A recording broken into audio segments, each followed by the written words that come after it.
My name is Christine. I'm from the Seychelles.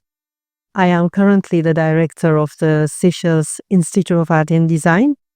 I personally studied fine art. I major in fine art. I'm also a visual artist. And for the past almost 30 years, I've been very active as a woman artist. And I explore issues to do with women and identity in my work.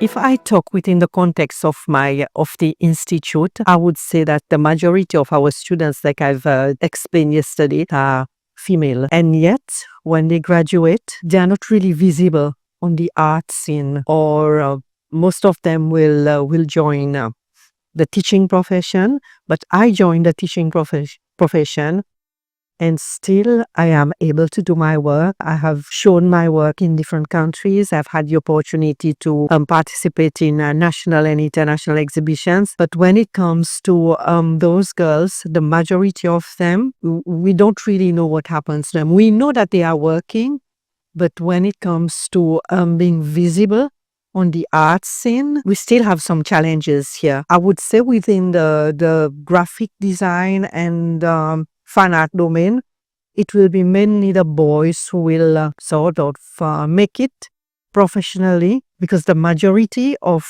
even if we have women artists, there is some challenges here that we need to address. That's from my perspective, what I have observed.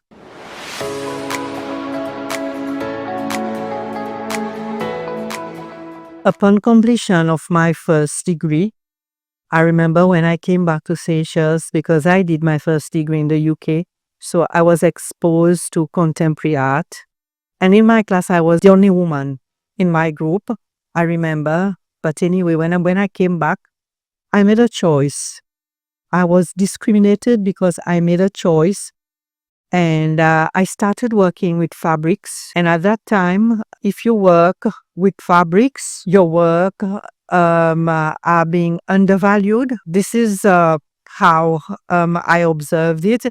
And also the reason why I chose to work with fabrics, so that I did a lot of research. I looked at women artists across the globe. I went deep into some very strong research. And I realized that working with fabric, it was a way of communicating with other women. It's a way of giving. It was a way, and it is still for me, a way of giving value to the work of women and to challenge the concept of making art from craft.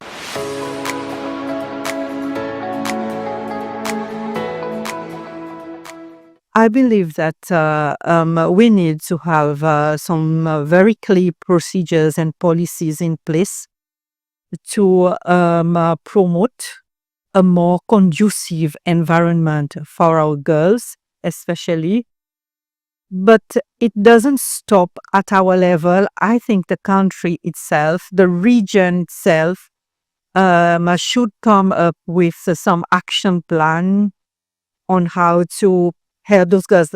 I think it starts with education, and we also need to sensitize the people, the mentors, the lecturers working with those young girls. We've tried as an institute, with the support of the Ministry of Education, the government of Seychelles as well. We have a national gender policy. But as a woman, I believe that